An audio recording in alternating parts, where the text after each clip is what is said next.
Hey everyone and welcome back to my channel UGC Net Management by आशी। तो जैसे कि आप सभी जानते हैं that this channel is entirely dedicated to UGC Net Management Paper 2 और अभी तक हमने UGC Net Management की जो यूनिट 1 है वो ऑलमोस्ट 50% कवर कर ली है। यूनिट 1 ना मेजरली 3 पार्ट्स में डिवाइडेड है, जिसमें से सबसे पहला पार्ट हमारा मैनेजमेंट का है, दूसरा पार्ट हमारा इकोनॉमिक्स का है और तीसरा पार्ट हमारा बिजनेस एथिक्स का है। ठीक है, तो हमने इसमें मैनेजमेंट का पार्ट कवर कर लिया है।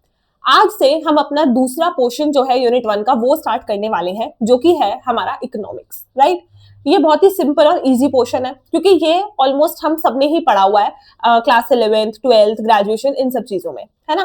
तो आज से हम अपना इकोनॉमिक्स का पोर्शन स्टार्ट करेंगे और बहुत ही सिंपल और इजी तरह से पढ़ेंगे। चलो ओके, तो यूजीसी नेट मैनेजमेंट पेपर 2 की जो हमारी यूनिट 1 है उसमें हमारा जो इकोनॉमिक्स का पोर्शन स्टार्ट होता है वो कौन से टॉपिक से स्टार्ट होता है? तो वो स्टार्ट हो रहा है हमारा managerial economics concept and importance से। ठीक है, तो आज के वीडियो में हमें यही पढ़ना है कि मैनेजरियल इकोनॉमिक्स क्या होता है, उसका नेचर, स्कोप, इंपॉर्टेंस, हम ये सब चीजें कवर करेंगे। राइट, चलो तो सबसे पहले हम बात करते हैं कि हमारा मैनेजरियल इकोनॉमिक्स का मतलब क्या है। ठीक है, अब देखो क्या वर्ड है मैनेजरियल इकोनॉमिक्स, यानी कि मैनेजमेंट प्लस इकोनॉमिक्स। राइट, तो मैनेजरियल इकोनॉमिक्स का ना एक सिंपल सा मतलब है क्या, तो जब कोई बिजनेस इकोनॉमिक्स के टूल्स, इकोनॉमिक्स की थ्योरीज, प्रिंसिपल्स, इन सब चीजों का इस्तेमाल करके मैनेजमेंट की प्रॉब्लम्स को सॉल्व करता है तो उसको हम बोलते हैं managerial economics. Right, simple read करते हैं इसको। देखो, in simple words, managerial economics is the application of economic theories, tools and concepts to solve management problems in business organizations। तो क्या लिखा है कि मैनेजरियल इकोनॉमिक्स क्या होता है? तो जब कोई बिजनेस इकोनॉमिक्स की थ्योरीज, प्रिंसिपल्स, टूल्स, इन सब चीजों का इस्तेमाल करके मैनेजमेंट की प्रॉब्लम्स को सॉल्व करता है तो उसको हम बोलते हैं managerial economics. Simple.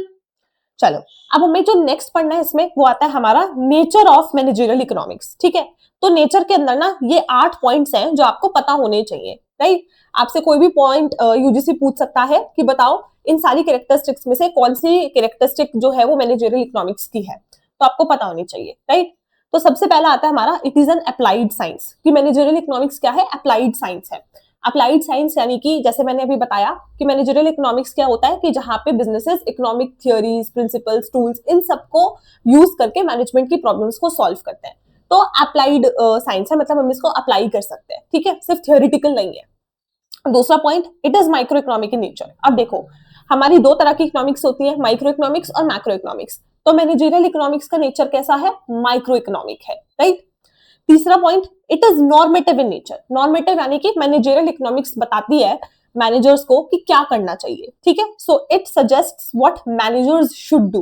Right, then fourth point, it is decision oriented. अब जो मैनेजरियल इकोनॉमिक्स है वो मैनेजर्स की हेल्प भी करती है कि वो इफेक्टिव और रैशनल डिसीजन मेकिंग कर सके। ठीक है, so it helps managers in making effective decisions. Next point, it uses quantitative techniques. Managerial economics क्या करती है? Quantitative techniques, statistical methods, tools, इन सब चीजों का इस्तेमाल करती है। Right, next point, it is goal oriented. Managerial economics को यूज करके जो बिजनेसेस हैं वो अपने ऑर्गेनाइजेशन के गोल्स को भी अचीव कर सकते हैं। फिर next point, it is pragmatic and realistic. अब जो मैनेजरियल इकोनॉमिक्स है वो रियलिस्टिक है, यानी कि वो रियल लाइफ सिचुएशंस को एनालाइज करके करती है काम। ठीक है, and last point, it is interdisciplinary nature, कि मैनेजरियल इकोनॉमिक्स और चीजों से साथ भी डील करती है, जैसे मैनेजमेंट के साथ, फाइनेंशियल मैनेजमेंट, अकाउंटिंग, ये इन सब चीजों के साथ, मैथमेटिक्स के साथ, तो इंटरडिसिप्लिनरी है। राइट, तो ये आपको 8 पॉइंट पता होनी चाहिए मैनेजरियल इकोनॉमिक्स के। ठीक है, अब देखो, अब नेक्स्ट जो हमें पढ़ना है वो है स्कोप ऑफ मैनेजरियल इकोनॉमिक्स। अब देखो, अगर हम स्कोप पढ़ेंगे ना तो स्कोप से ही हमारी इंपॉर्टेंस भी क्लियर हो जाएगी। कैसे? अभी पहले एक बार स्कोप पढ़ते हैं फिर मैं आपको बताती हूँ। देखो, अब मैनेजरियल इकोनॉमिक्स का क्या स्कोप है? स्कोप यानी कि मैनेजरियल इकोनॉमिक्स किस किस चीज को कवर करती है। तो इसमें आपको टोटल 10 पॉइंट पता होने चाहिए। राइट, मतलब ये एक बार रीड कर लो, ऐसा कुछ इसमें याद रखने वाला तो नहीं है, बस एक बार आपको पता होना चाहिए। देखो, सबसे पहले मैनेजरियल इकोनॉमिक्स किस चीज को कवर करती है? डिमांड एनालिसिस एंड फोरकास्टिंग को। यानी कि मैनेजरियल इकोनॉमिक्स के अंदर हम क्या करते हैं? मैनेजरियल इकोनॉमिक्स के अंदर हम डिमांड एनालिसिस एंड फोरकास्टिंग करते हैं।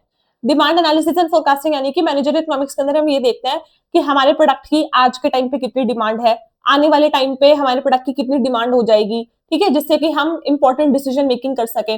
तो सबसे पहला पॉइंट है कि मैनेजरियल इकोनॉमिक्स के अंदर आप क्या करते हो, demand analysis and forecasting. Clear है। दूसरा पॉइंट क्या आता है, प्रोडक्शन एंड कॉस्ट एनालिसिस। अब मैनेजरियल इकोनॉमिक्स के अंदर हम और क्या करते हैं, तो इसके अंदर हम प्रोडक्शन एंड कॉस्ट एनालिसिस भी करते हैं। यानी कि हम ये देखते हैं कि हम कैसे प्रोडक्शन करें कि हमारा कम से कम खर्चे में अच्छी क्वालिटी की प्रोडक्शन हो जाए। ठीक है, अच्छी क्वालिटी और क्वांटिटी में प्रोडक्शन हो जाए, तो that is production and cost analysis. फिर तीसरा पॉइंट, प्राइसिंग। मैनेजरियल इकोनॉमिक्स के अंदर और क्या करते हैं, प्राइसिंग करते हैं। प्राइसिंग यानी कि हम अपने प्रोडक्ट का प्राइस डिसाइड करते हैं कि हम ऐसा क्या प्राइस रखें जिससे कि हम प्रॉफिट भी कमा सकें और अपना प्रोडक्ट भी सही से बेच सकें। ठीक है। फिर और क्या करते हैं हम इसके अंदर, प्रॉफिट मैनेजमेंट। यानी कि मैनेजरियल इकोनॉमिक्स के अंदर बिजनेसेस क्या करते हैं, प्रॉफिट मैनेजमेंट भी करते हैं कि हम क्या करें कि हम मैक्सिमम से मैक्सिमम प्रॉफिट कमा सके। ठीक है। और क्या करते हैं, capital management and investment decisions. अब मैनेजरियल इकोनॉमिक्स के अंदर बिजनेसेस क्या करते हैं कि वो ये देखते हैं कि हमें कहाँ इन्वेस्ट करना चाहिए, हम ऐसी कौन सी जगह इन्वेस्ट करें कि हमें मैक्सिमम रिटर्न्स मिले। ठीक है, तो ये भी किया जाता है। फिर नेक्स्ट पॉइंट क्या आता है, रिसोर्स एलोकेशन। अब मैनेजरियल इकोनॉमिक्स के अंदर बिजनेसेस क्या करते हैं, रिसोर्स एलोकेशन। अब देखो हमारे पास तरह तरह के रिसोर्सेज होते हैं, जैसे कि लैंड, लेबर, रॉ मटेरियल, है ना, ये सब होते हैं।